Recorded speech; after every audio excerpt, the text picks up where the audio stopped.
교재 한번 보시면 자, 오늘 2월 2주차 정규 수업은 아니고 특강식으로 들어가는데 놀 수는 없으니까 여러분 그냥 살짝 세 작품 정도 살짝 들어갈 거고요. 시들은 일단 현대시는 전문을 다 봐드릴 거예요.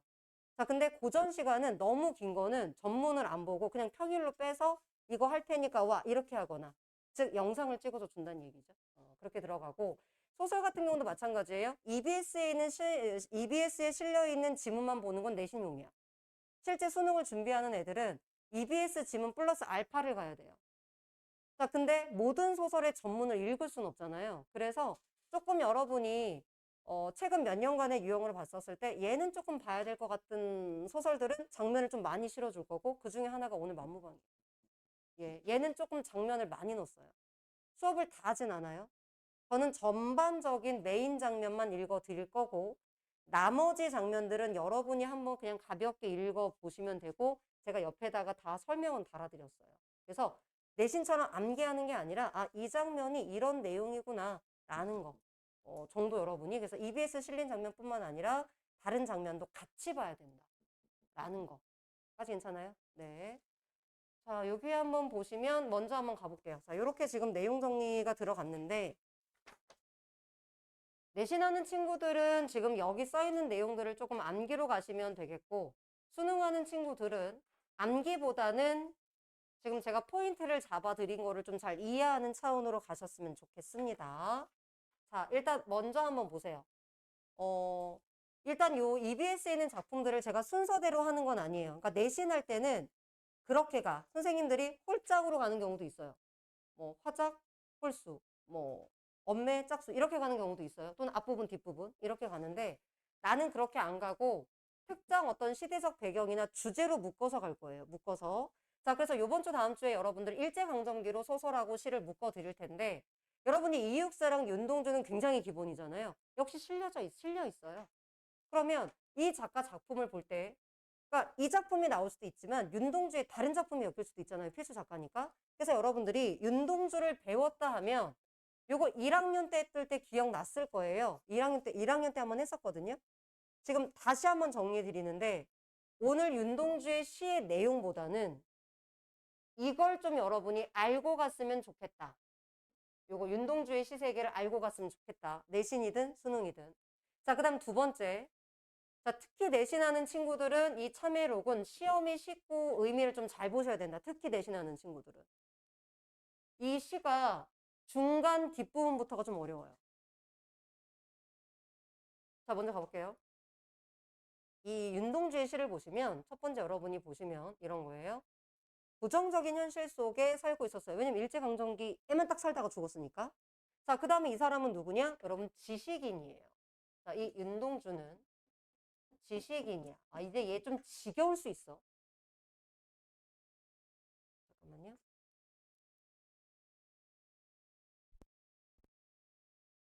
스트레스야. 녹화가 안 될까 봐. 미안. 자, 다시 돌아와서 여러분이 문학에서 지식인은 기본 개념으로 무조건 이건 생각하고 가세요. 우리가 지식인은 부정적인 현실에서 무조건 뭐냐? 그 부정적인 현실을 우리에게 알려주거나 부정적 현실에 저항할 의무가 있어요. 자, 그럼 그걸 못했을 때 어떤 마음을 갖겠어? 부끄러워하고 자기를 반성해요. 우리 같은 일반 소시민은 그러지 않을 수 있어. 자기 합리화를 한단 말이야. 어쩔 수 없었어, 이렇게. 근데 이런 지식인은 어떤 그런 책임감이 있어요. 의무가 있어. 자, 그래서 이런 부정적인 현실 속에 있는데, 자, 그래서 이 사람 시는 부정적인 현실을 기본으로 깔고 가요. 자, 근데 거기에서 얘가 처음에는 적극적으로 대응하지 못했어요. 실제로 윤동주의 삶을 보면 이 일제강점기 때 부모님이 보내주신 그 학비를 가지고 얘가 일본 유학을 하잖아요. 여러분이 동주라는 영화에서도 아마 봤겠지만 자, 그럼 부정적인 현실 속에서 원래 지식인의 기본값이 그 현실을 알려주거나 저항하는 건데 얘는 유학 가서 공부하고 있잖아요. 현실에 맞서거나 저항하지 않았어요. 그냥 현실을 살고 있는 그냥 나야. 근데 그 나가 지금 어떻죠? 부정적이잖아요. 왜? 현실에 맞서서 저항하지 않으니까. 지식인의 역할을 하지 못하고 있으니까. 그래서 부정적 자아고 적극적으로 행동하지 않으니까 소극적 자아라는 말을 할 수 있어요. 써주세요. 다 여러분 이거 모의고사나 내신에 나왔던 단어예요. 자, 그러니까 지금 이 상태야. 얘는 현실적 자아 상태야. 부정적이고 소극적인 상태야. 자, 그 상태에서 나를 돌아봅니다. 자, 그게 뭐예요? 성찰하는 거죠. 다른 말로 하자면 자신을 반성하는 거예요. 자, 그래서 나를 성찰하게 하는 뭐가 존재하냐면 성찰의 매개체나 각성의 매개체가 존재하고요. 이 성찰의 매개체는 나를 비춰볼 수 있어야 되잖아. 그래서 어떤 게 존재하냐? 기본적으로 거울. 자, 또는 우물. 이런 거 있잖아요. 그래서 여러분 보시면 여기 참회록에서는 우리 거울이 나와요. 나를 비춰볼 수 있죠? 그 다음에 여러분이 윤동주의 자화상이라는 시를 보시면 우물이 나와요. 나를 비춰봐요. 그리고 서시라는 시를 보면 하늘을 우러러 한 점 부끄러움이 없기를 하늘의 나를 비춰보고 있어요. 그러니까 중요한 건 뭐냐? 나를 비춰보는, 나를 볼 수 있는 성찰의 매개체가 존재하더라. 자, 각성의 매개체는 많이 나오진 않지만 또 다른 고향이라는 시가 있어요. 윤동주에. 거기에서 나를 일깨워주는, 거기는 비춰볼 수 있는 대상은 나오진 않지만 나를 일깨워줄 수 있는 각성의 매개체가 나와요. 그게 뭐냐면 지조 높은 게. 여러분 이 시어들을 외우실 필요는 없어요. 그냥 이런 존재가 등장한다 라는 거 정도. 여러분이 성찰 정도만 보시면 됩니다. 근데 다양한 시들의 지금 예를 한번 들어드린 거고 같은 패턴이라는 거예요. 자, 그럼 나를 돌아봤고 그럼 내가 지식인의 역할을 못했잖아요. 그러니까 어떻게 했어? 그러니까 부끄러운 거예요. 그래서 뭘 느껴? 부끄러움을 느껴요. 아, 괜찮아요? 자, 부끄러움을 느끼고 거기서 끝나는 게 아니라 그러면 이런 내가 지금 잘못됐으니까 나를 반성하고 나 자신의 부끄러움을 느끼고 이제 뭐야? 행동하는 나로 바뀌죠. 그게 내가 꿈꾸었던 나인 거야. 내 마음속에 있었던 진정한 나. 자, 그러니까 뭐예요? 얘는 소극적인 자아가 아니라 적극적인 자아, 행동하는. 내가 바라는 이상적인 자아. 자, 내가 생각하는 긍정적인 나. 예를 들면 이런 거야. 여러분이 지금 공부하잖아요.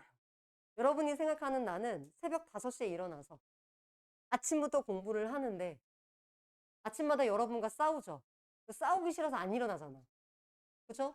그러면 내가 생각하는 이상적인 자아는 새벽 5시에 일어나서 공부하는 나야. 하지만 현실은 9시에 일어나죠. 그쵸? 그러면 여러분이 생각하는 이 나와 현실적 자아는 같아요, 달라요? 달라요. 분리돼 있죠. 약간 그런 느낌이야. 얘는 지금 현재는 이 상태야. 근데 우리 같은 일반적인 사람은 나를 성찰한다고 해서 이게 되는 게 쉽지가 않아. 우린 계속 9시에 일어나는 거죠.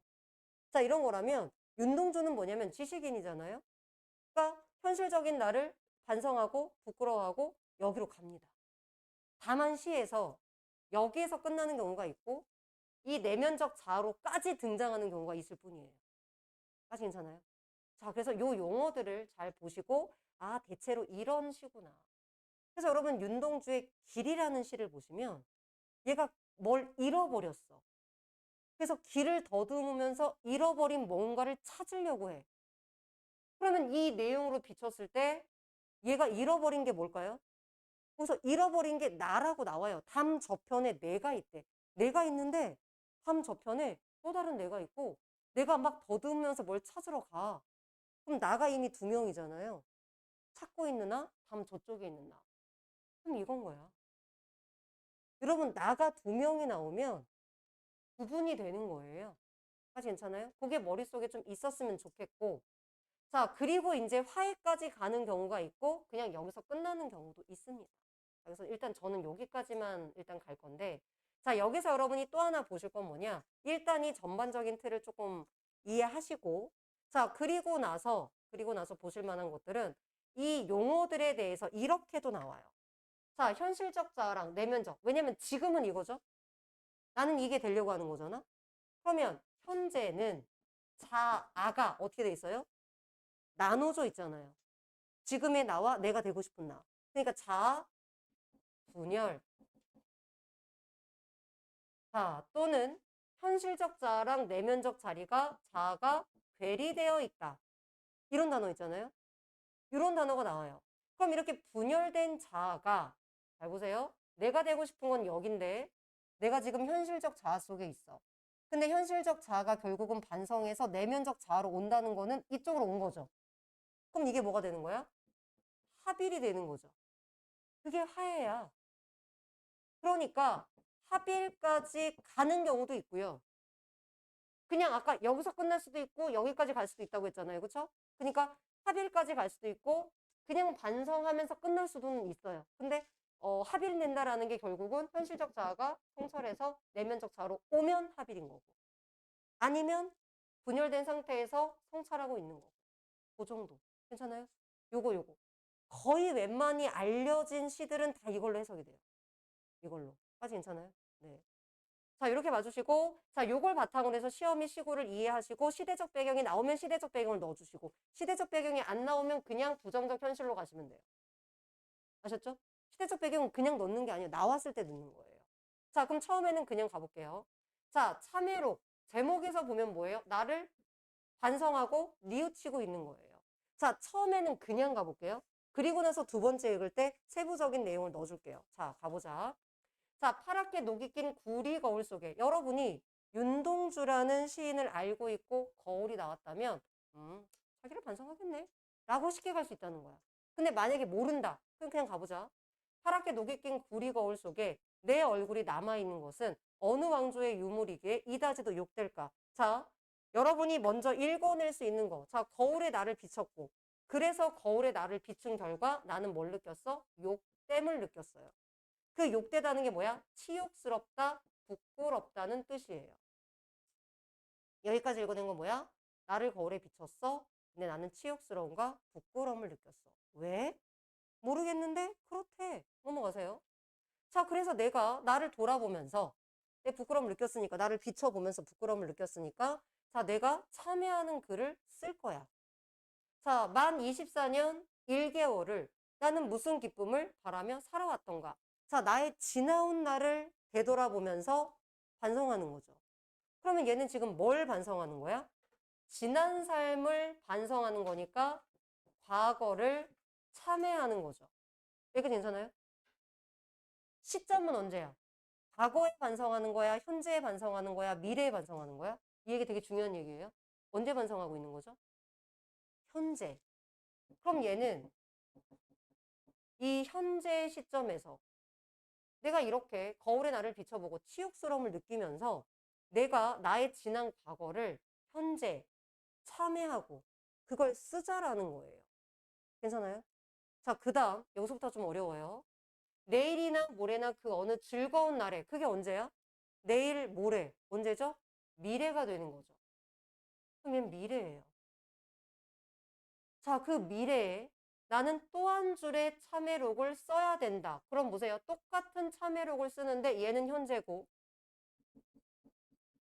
얘는 미래야. 오케이?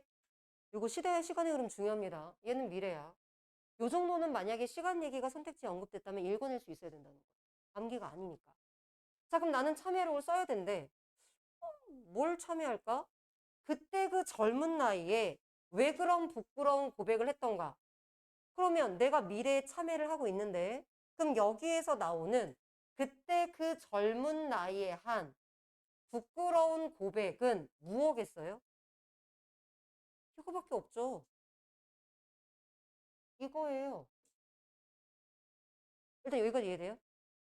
괜찮아? 네. 이건 차분히 한 번만 잘 이해하시면 돼요. 그 다음부터는 괜찮아요.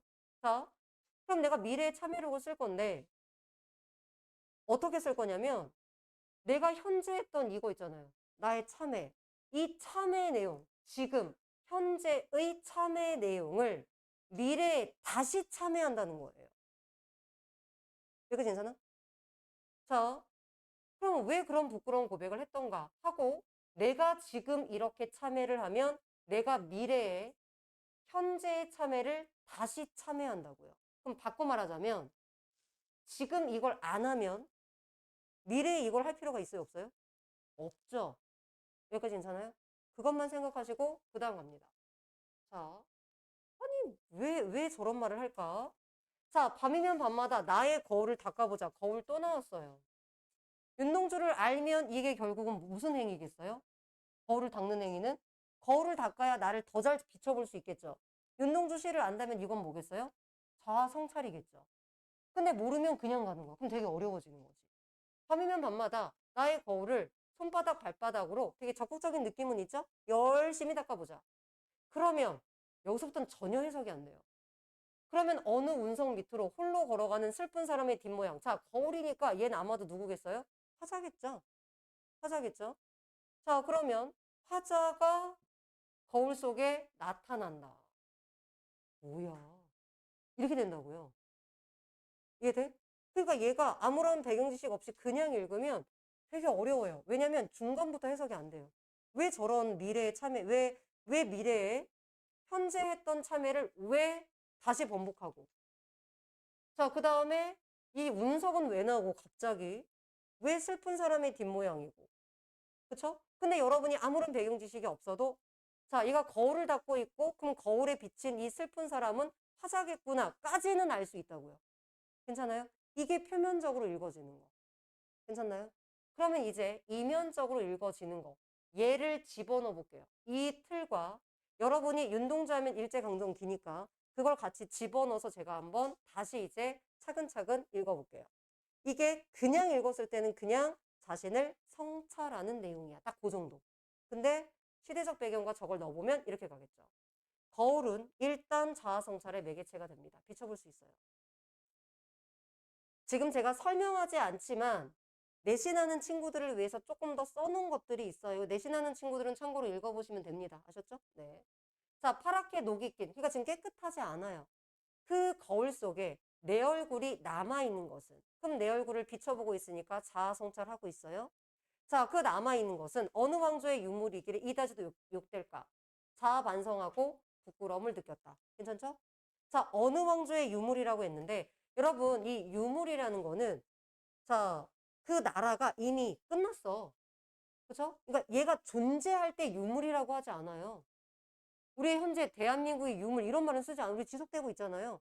그러니까 이미 끝난 그 끝난 왕조, 망한 나라의 어떤 물건들을 유물이라고 합니다. 그래서 여러분들이 뭐냐? 이 단어를 통해서 어느 왕조의 유물이기에 라는 이 단어를 통해서 우리는 뭘 할 수 있냐면 아, 나라가 망했구나. 국권 상실이구나. 이걸 통해 알 수 있는 거예요. 어느 왕조의 유물이란 단어이기 때문에. 아직 괜찮아요? 그럼 그 어느 왕조의 그 유물, 거울에다가 나를 비춰보고 있어요. 그러면 그게 왜 치욕스러울까? 자, 우리 기본값 아까 줬잖아요? 얘 지식인이라고요. 그러면 두 번째, 얘 망했다고요, 나라가. 그러면 나라가 망하도록 지식인이 아무런 행동도 하지 않은 거잖아요. 나라를 위해서, 그쵸? 그러니까 부끄러운 거예요.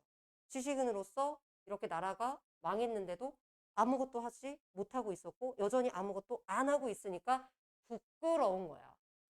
그래서 나를 지금 성찰하면서 부끄러움을 느끼는 거예요. 괜찮아요? 네. 여기가 조금 더 이제 가겠죠, 요거. 그 다음 두 번째. 그래서 이제 얘가 참회를 합니다. 참회를 했는데 미래에 이 참회를 하는 이유는 뭐냐? 자, 보세요. 그러면 내가 이렇게 치욕스러움을 느꼈어. 그럼 내가 지식이니까 어떻게 해야 돼? 지금 나라를 빼앗겼잖아요. 어떻게 해야 돼요? 부정적인 이 상황을 알리거나 적극적으로 저항해야 되잖아요. 근데 지금 현재 나는 저항을 해, 안 해? 안 해요. 저항하지 않고 그냥 나는 무슨 기쁨을 바라며 살아왔지? 라고 하면서 참회만 하고 있죠. 자, 얘는 참회만 할 뿐, 현재 나는 참회만 할 뿐, 지금 행동하지 않아요. 이 나라를 위해서 어떤 행동, 액션을 하지 않아요. 자, 그랬기 때문에 먼 미래, 내일이나 모레 그 어느 즐거운 날. 자, 그러면 지금은 아까 뭐예요? 나라가 망한 상태죠? 그러면 그 어느 즐거운 날은 언제가 되겠어요? 광복한 날이 되겠죠. 그럼 먼 미래에 광복한 날에 나는 또 한 줄의 참회록을 써야 돼. 왜 그 젊은 나이에 아무런 행동을 하지 않고 나는 이렇게 무기력하게 내가 무슨 기쁨을 바라며 살아왔지? 하면서 이런 참회만 했는가? 참회를 할 게 아니라 나는 적극적인 저항을 했어야 되는데 라고 반성해야 된다는 얘기예요. 괜찮아요? 요 얘기를 잘 이해하셔야 됩니다.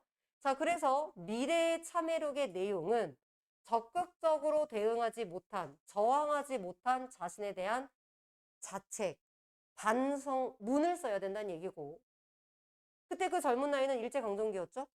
왜 그런 부끄러운 고백? 자, 미래의 시점에서 본다면, 광복이 된 시점을 본다면 광복을 위해서 난 아무런 노력을 하지 않았어요. 즉, 현재의 나는 너무나 무기력하고 너무나 소극적으로 있었다는 거지.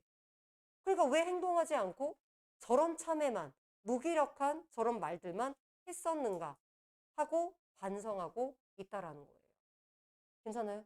요거 잘 이해하셔야 되고 시점을 잘 이해해야 됩니다. 그래서 아까 말했듯이 지금 이러한 현재의 참회가 있으면 미래의 참회가 있을 것이고, 현재의 참회가 없다면 미래에도 이러한 참회를 하지 않겠죠. 왜?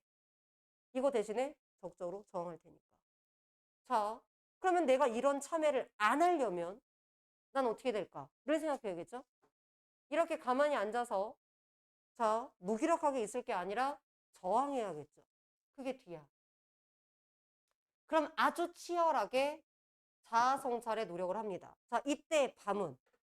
자, 그럼 밤이라는 거는 여기서 지금 보시면 이 지금 얘한테 주어진 현실인 거예요.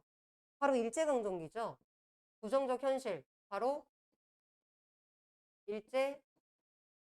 일제강점기겠죠. 자, 이때 치열한 자기 성찰을 하고 이 부정적인 현실을 이겨내기 위한 노력인 거예요. 아주 치열한 노력인 거죠. 그러다 보면 어느 운석 밑으로 홀로 걸어가는 슬픈 사람의 뒷모양. 이게 화자라고 했죠. 근데 어떤 화자냐? 자, 지금 치열한 자기 성찰의 결과 뭐로 간다고요? 열로 가겠죠. 내면적 자아로 가겠죠. 그러면 이러한 슬픈 사람의 뒷모양은 어떤 상태냐? 내면적 자아의 상태예요. 즉, 부정적인 현실에 적극적으로 저항하는. 아니, 근데 왜 슬플까는 좀 더 심화된 이해가 필요해요. 아니, 나라를 위해서 이렇게 하는데 왜 슬프지? 자, 독립운동하는 게 쉬운 건 아니라고 그랬죠. 죽을 수도 있다니까요. 죽음의 이미지 때문에 이 단어들을 쓴 거예요. 운석이라는 단어라든가 슬프다든가. 그러니까 내가 죽기 싫어 이런 이미지가 아니에요. 왜 나만 죽어야 돼? 이런 의미의 슬픔이 아니라 죽음 자체는 내가 아무리 나라를 위해서 희생하더라도 죽음 자체는 슬픈 이미지잖아요.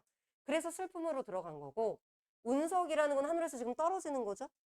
자, 그러니까 하강적 이미지를 통해서 죽음의 이미지를 드러내려고 하는 거예요. 자, 그럼 죽음의 이미지 나왔고 죽음의 이미지가 나왔어요. 자, 그럼 왜 죽음의 이미지야? 내가 이 부정적인 현실을 극복하기 위해서 일제에 대한 저항 운동을 하다 보면 난 죽을 수도 있어요. 그래서 그런 비극적인 삶이기 때문에 슬프다. 다시 말하지만 조심할 거는 내가 죽으니까, 비극적이니까 슬퍼 이런 게 아니라 그냥 죽음의 이미지가 슬프다는 거예요. 요것만 조심해 주시면 돼요. 괜찮아요? 죽기 싫어 이런 게 아니야. 자, 그렇기 때문에 얘가 이렇게 내면적 자아가 된다라는 거는 결국 부정적인 현실에 맞서 저항하겠다는 거니까 자기 희생 의지까지 가는 겁니다. 그러면 그런 사람이 거울 속에 나타난다. 자, 그럼 내가 현재 참여를 하지 않고, 자, 미래 날려버릴게요. 현재 참여를 하지 않으면 미래에 이런 일은 없을 거 아니에요? 그럼 나는 미래에 이런 참여를 하지 않기 위해서 현재 과거에 대한 참여를 하는 게 아니라 적극적인 자아 성찰을 통해서, 이거 괜찮죠? 적극적인 자아 성찰을 통해서 바로 내면적 자아가 되어서 이제 내면적 자아가 되겠죠. 이렇게 여기. 그래서 부정적인 현실에 적극적으로 저항하고 독립에 기여하겠다. 라는 화자의 다짐이 나타나고 그런 자신의 미래의 모습을 거울에 드러나는 것처럼 표현을 해준 거죠. 괜찮아요? 어려운 시입니다. 이거 되게 어려운 시예요. 그래서 중간부터 끝부분을 좀 잘 봐주셨으면 좋겠다. 여기까지 혹시 질문, 시의 내용에 대해서. 괜찮나요? 네. 이 정도만 이해하시면 다 괜찮고요. 나머지 지금 제가 다 쓰지 않고 말로 한 부분들에 대해서는 어쨌든 내신이기 때문에 요거는 좀 어려워서 조금 더 제가 이렇게 써드렸으니까 참고로 봐주시면 됩니다. 이런 것들은 내신용이고 좀 여러분이 이해하는 모습입니다. 조금 더 자세하게 여러분 써드렸다라는 거예요. 괜찮아요? 자, 그럼 여기에서 밤 한번 볼게요. 자, 이 시간적 배경인 밤은 쉽게 쓰여진 시에서도 밤이 나오거든요.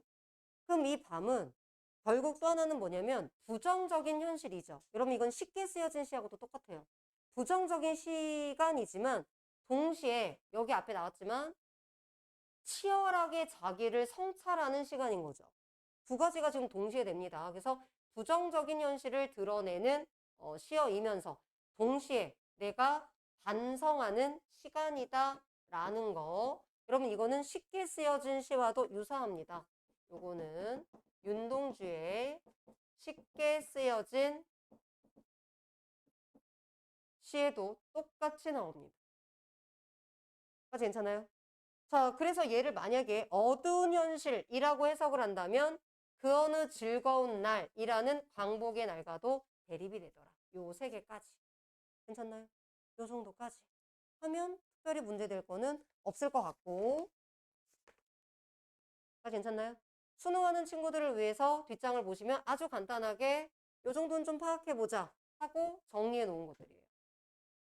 자, 보시면 과거, 현재, 미래. 그렇죠? 시간의 흐름에 따라서 드러나 있다. 시어들이 여러 가지 있지만 그중에 가장 기본적인 것들만 제가 넣어드렸습니다. 특히 요거. 자, 시간의 흐름이 있다. 그 다음에 대립적 시어가 있다. 요 정도. 수능하는 친구들 왼쪽. 자, 그 다음에 오른쪽은 읽기 자료 드립니다. 지금 했던 얘기들을 조금 다 말로 했던 얘기들을 써드린 거니까요. 한 번씩만 암기가 아니라 그냥 정독 정도 봐주시면 좋을 것 같고, 요거랑 비슷한 시들이 있지만 어쨌든 똑같은 거울이라는 시를 가지고 했던 이상의 거울이랑도 연관시킬 수 있고요. 아니면 자아가 분열되는 김수영의 시라든가 아니면은 여러분 같은 윤동주의 시 혹은 같은 시대적 배경을 가진 이육사나 김영랑이나 다른 작품이랑 묶일 수도 있죠. 굉장히 다양하게 묶일 수 있습니다. 일단 윤동주 이육사는 아주 기본값이다. 자, 여기까지 혹시 질문 괜찮아요? 네. 자, 요 정도. 얘가 은근히 별게 없지만 시 자체를 많이 질문해서 조금 얘는 천천히 갔고요. 자, 얘는 없어. 얘는 없어요. 자, 얘 똑같아요. 김영랑의 시가 옛날에는 검은고, 기출문제를 쭉 풀다 보면은 옛날 기출문제는 검은고가 있거든요. 근데 최근에는 여러분이 검은고 얘기가 많이 안 나왔어요. 그 김영랑이 보통은 순수시를 쓴 사람으로 많이 알고 있거든요. 그래서 얘를 두 가지 파트로 여러분이 좀 보셨으면 좋겠습니다. 뭐냐면 윤동주의 시세계를 암기로 가지는 마시되 기본적으로 그동안 많이 나왔던 이 김영랑의 시는 순수시였어요. 자, 기본적으로 순수시였어. 일제강점기인데 일제강점기를 느낄 수가 없어요. 그래서 순수시다 보니까 그냥 언어의 아름다움, 그래서 언어의 조탁이라고 해서 올림소리를 썼다라든가 막 시어를 가다듬었다라든가 좀 어려운 말로 시어의 조탁 이런 표현을 쓰거든요. 그러니까 시어를 갈고 닦아서 쓴 거예요. 정말 요런 단어 너무 좋겠는데 하고 갈고 닦아서 썼어요. 자, 그럼 어떤 시어의 조탁이라든가 그러니까 운율이라든가 자, 이런 쪽으로 그러니까 시 자체만 봐서는 시대적 배경을 전혀 짐작할 수 없어요. 그런 얘기를 주로 썼어. 그런데 김영랑 작품 중에서 일제강점기를 배경으로 하는 작품들이 여러분 수준에서 볼만한 게 이 지금 검은고랑 그 다음에 최근에 아마 보셨을 텐데 독을차고 요거 기출보다 보셨을 거예요. 독을차고 요 두 작품 정도는 일제강점기의 시대적 현실이 반영돼 있습니다. 실제로 김영랑 이 시인은 일제강점기 때 거사를 일으키려 했어요. 근데 실패로 돌아가기도 한 이런 시인이거든요. 그리고 나서 이제 현실과 단절해서 현실을 반영하지 않은 그런 작품들을 쓰고 막 이랬던 작가입니다. 그 모습이 이 작품에 거의 그대로 드러나 있어요.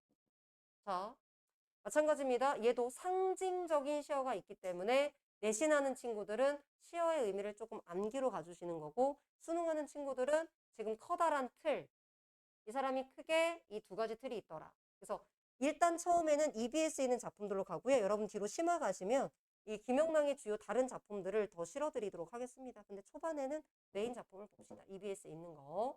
자, 제목 검은고죠? 있는 그대로 가볼게요. 자, 검은 벽에 기대어 서서 해가 20번이나 바뀌었는데 내 길이는 영영 울지 못한다. 그럼 여기서 봤을 때 여러분 울지 못한다. 검은 고가 연주되지 못한다라고 해석될 수 있어요. 자, 그러면 이때 기린의 의미가 뭔가 일단 기린을 설명하기 위해서 위에 이렇게 써드렸어요. 그럼 상상의 동물인 기린 또는 검은 고 이렇게 되더라. 자, 그러면 그 검은 고가 연주되지 못하는구나. 자, 그 가슴을 검은 고겠죠? 검은 고의 가슴을 퉁 흔들고 간 노인의 손. 지금 어느 끝없는 파티에 높이 앉았으려니 땅 위에 외로운 기린. 이거 누구라고요? 검은 고라고요. 일단. 자, 그러면 이 외로운 기린은 여러분 검은 고구나. 이 검은 고는 차마 잊어졌을라. 여러분 잊었다는 거예요? 안 잊었다는 거예요? 안 잊었다는 거예요. 이거 왜 잊혀지냐고 써있죠? 이거 잊혀지지 않은 거예요. 네, 지워주시고 잊혀지지 않았다는 거예요. 차마 벌써 잊혀졌겠는가 이렇게 되는 거고요. 잊혀지지 않았다는 거거든요.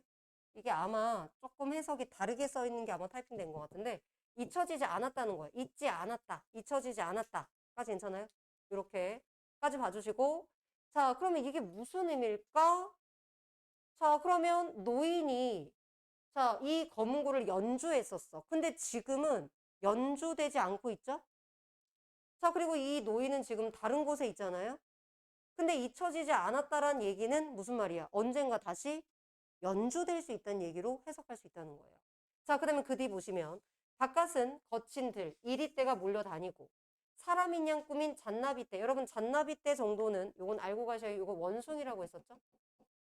요 정도 조금 알고 가시고 결정적이진 않아요. 네. 자, 잔나비떼가 쏘다니며 내 기린은 맘 둘 곳을 몸 둘 곳을 없어지다. 자, 그럼 보세요. 내 기린이 맘 둘 곳과 몸 둘 곳이 없어. 얘네들 때문에잖아요. 그럼 얘네들은 긍정이야, 부정이야? 그치? 자, 얘네들은 지금 다 부정인 거죠. 거친들 이리떼가 있어요. 사람인 양 꾸민 잔나비떼가 있어요. 다 지금 부정인 거예요. 자, 이런 부정적인 현실, 부정적인 존재들 때문에 기린이 맘들 곳도 없고 몸들 곳도 없어요. 자, 그 밑에 보시면 자, 문을 아주 굳게 닫고 단절이겠죠? 자, 벽에 기대센 채 누가? 기린이요. 해가 또 한 번 바뀌었거늘 이 밤도 내 기린은 맘 놓고 울지 못한다. 여전히 지금 이 현실은 긍정 부정이야? 부정이라는 얘기죠. 그럼 이 밤도 부정적 현실이 되겠네. 그러고 보니까 지금 1년도 검은 벽에 기대서 뭔가 검은, 어두움. 그리고 1년과 지금 사연 보세요. 비슷해요, 안 비슷해요? 비슷하죠? 자, 그래서 오른쪽 잠깐 보시면 1년과 사연이 유사한 형식의 변조이다. 이걸 다른 말로 하면 짧게 네 글자로 뭐죠? 시의 첫 부분과 끝부분이 동일하거나 유사하게 반복되는 거 이렇게 쓸 수 있는 걸 이렇게 풀어서 준 거죠. 요즘에 트렌드는 다 지금 풀어서 나와요. 수미상관이야. 그럼 강조하고 싶은 거잖아요. 그러면 여러분 한번 보세요. 정리를 해보자. 지금 되게 오랜 시간이 지났어. 근데 여전히 기린이 울지 못해. 왜? 그 상황이 여기 나와 있잖아요. 이리떼랑 잔나비떼가 있는 이 부정적인 상황이기 때문에 이 검은 고는 문을 굳게 닫고 즉 현실과 단절한 채 마음 놓고 울지 못하고 있는 상황이야. 그럼 이 검은 고는 뭔가 상징적이겠죠. 자, 뭐를 상징했냐? 시인을 상징한 거예요. 그럼 그렇게 보시면 검은 벽이라고 했을 때 김영랑이 일제강점기야 라고 가시면 자, 검은 벽은 뭐가 되는 거예요? 여기서는 일제강점기, 부정적인 시대에 그러면 그게 지금 계속 오랫동안 20번 바뀌었다는 건 그 정도 오랫동안 그 상황이 지속됐다는 거죠. 자, 그럼 이 기린, 자, 얘가 검은 고로 봤었을 때는 기린이 울지 못한다는 얘기는 뭐가 되는 거야? 검은 고를 연주하지 못한다도 될 수 있겠지만 동시에 뭐예요? 내가 지금 시인이잖아요? 시를 쓰지 못한다라는 거예요. 즉 자유가 억압되고 있는 거죠. 자, 이 노인이라는 거는 검은 고를 연주한 사람, 즉 화자가 동경하는 대상이에요. 갔다 오세요. 네. 화자가 동경하는 대상이에요. 자, 근데 그 대상이 지금 현실에는 없죠. 없지만 그 노인이 과거에 이 연주했던 이 검은고를 잊지는 않았을 거야. 그러면 검은고가 지금은 연주되지는 않지만 언젠가 연주될 거라는 거죠. 그러면 여러분 보세요. 그냥 부정적인 현실만 나열한 건 아니고 희망은 얘기를 해주고 있는 거예요. 까지 괜찮아요? 자, 그 상태에서 땅 위의 외로운 길이 자, 하마 잊혀졌을라. 잊혀졌겠는가? 잊혀지지 않았다. 자, 근데 외로운 길이는 결국 뭐예요? 외로운 검은고죠. 뭐 시적형은 뭐 참고로 보셔도 될 것 같고. 자, 이거 보세요. 자, 사물이 나왔고. 자, 감정이입 보시면 사물이 나왔고 그 사물에 감정이 나왔는데 그 감정이 화자의 정서와 같아 라는 이 두 가지 조건이 만족이 되면 감정이입이잖아요. 그리고 여기서는 이 기린이 결국은 화자랑 동일시되고 있잖아요. 그러니까 이런 말도 되겠지. 화자의 정서를 수용했다. 이런 말도 가능하겠죠. 네. 까지 괜찮아요? 자, 그 다음에 요거는 이제 일제가 되겠죠. 시대적 배경 내주면 이렇게 일이 때, 잔나비 때 같은 일제, 부정적인 세력 때문에 자, 내 기린이 맘들 곳은 없다. 그럼 내가 마음대로 시를 쓰지 못한다. 억압받는다. 이렇게 갈 수 있겠죠.